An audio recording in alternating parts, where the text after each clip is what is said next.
fellow language learning nerds, welcome to another video. Today's video, which is another in the series of my Japanese bookshelf.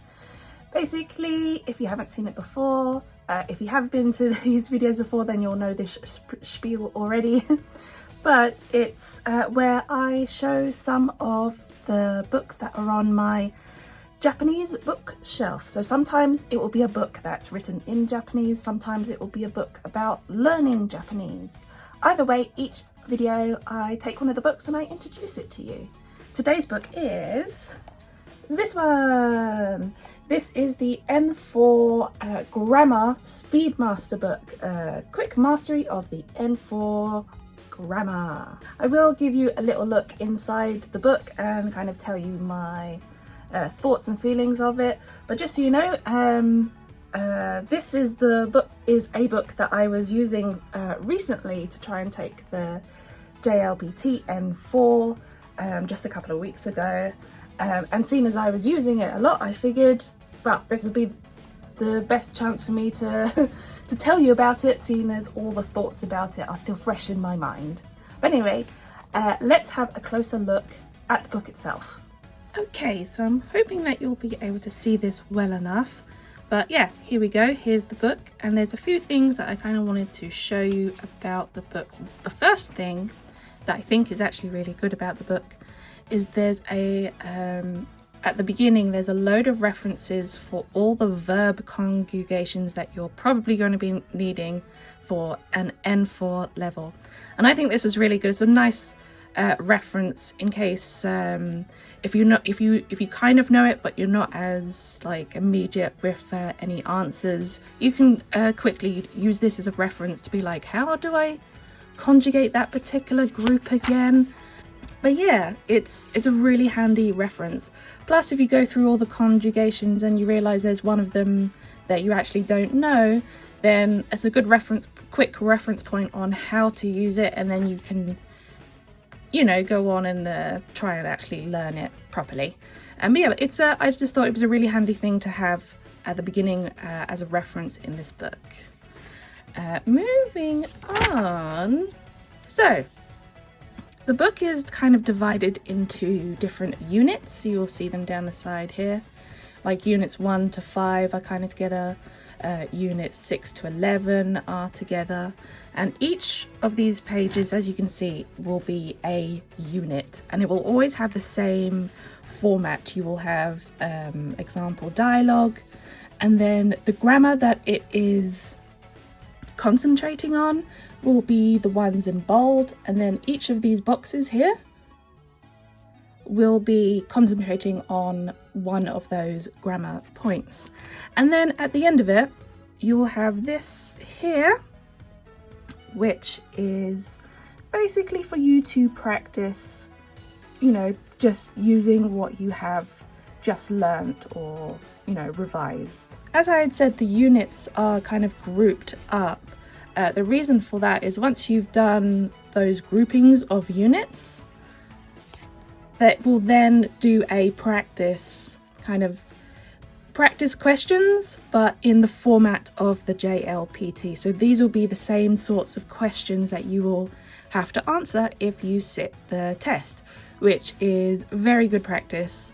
Like I said in my previous video, 100% you should definitely learn what type of questions they're going to be asking you. That helps so much. I know it helped me so much when I was taking the exam, so I definitely recommend at least looking through some things like this.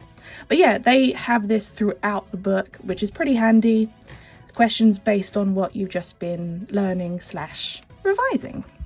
Another good thing to note about this book, and I think the others in this series too, is that they do have a mock exam paper for you to test yourself on, which is always handy to do. And they also, both for the mock exam and for any of the questions that you were doing while revising the previous part of the book, they will give you these you use these to answer the questions. So like say for this question, if you think the answer is number 2, you colour that one in. I mention this, I know it's very simple, but I mention this because I've never had to use one of these before I took the Jlpt. I had seen them, I know them in theory, but like I'd never actually used these sorts of things to answer questions before on a quiz or a test. So it was good to kind of visually see it and just kind of have a little practice with it, because yeah, if you're not used to answering stuff in this manner, then it can be then it could throw you off slightly, and you don't want anything, no matter how small it is, to throw you off when you're doing an exam. And of course at the back it has a bit of a reference if you're looking for a particular grammar point and you want to know where in the book you can find it. Of course any good reference book is going to have something like this. And then it does have answers as well, so if you are self-studying, you don't have a teacher who can check your work for you, this is pretty handy to have, so you can just check your answers and see how well or badly you did, you know, I don't know. But yeah, that was a quick look inside this particular one, the N4 Grammar Speed Master. Quick mastery of N4 grammar for the N4. But yeah, let's head back to regular view.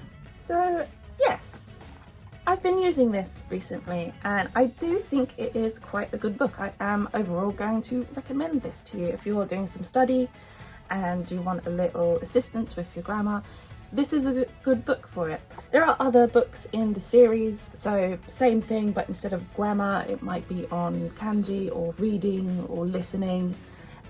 Usually if you go into a bookshop that does sell this sort of series, like I know in London in Foyles, you can go in and see them on the shelf, and usually they'll be colour coded to the N number levels, with N4 being red, and so they're quite easy to spot with the bright colours on there. Despite how thin they are, they'll be easy to spot.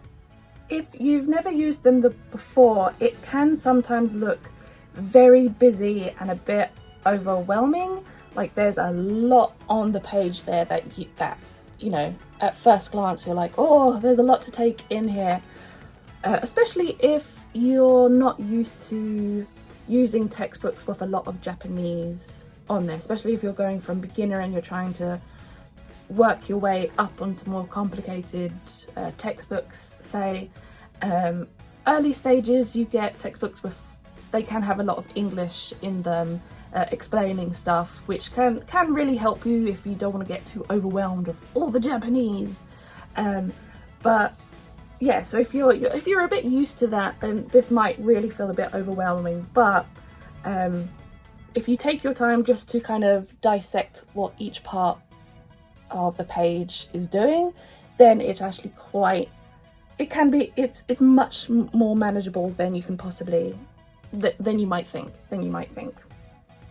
Another thing is that while sometimes a page might be super busy, another one might not be as busy.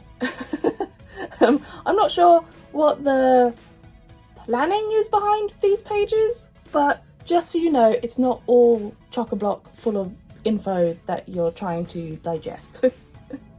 Another thing is that if you're only just starting out to, say, learn the N4 stuff, then maybe this isn't the best book to start with. I would recommend this if you've already been studying N4 grammar for a little while and you want to have something that you can go through and go over some stuff that you probably know, and maybe one or two things might be brought up that you're like, oh, I actually don't know this. And so now if you don't know this particular grammar that it's being shown, here's a quick example of how to use it, so you might be able to quickly grasp that. But then you can take that information and be like, okay, I'm now going to go over to this other resource, or, you know, to get a more in-depth explanation on the grammar point, how to use it, get more practice. So yeah, if you've already got some N4 grammar, then this is great to go through and check and revise stuff you already know. and to see if there's a few bits here and there that you're missing.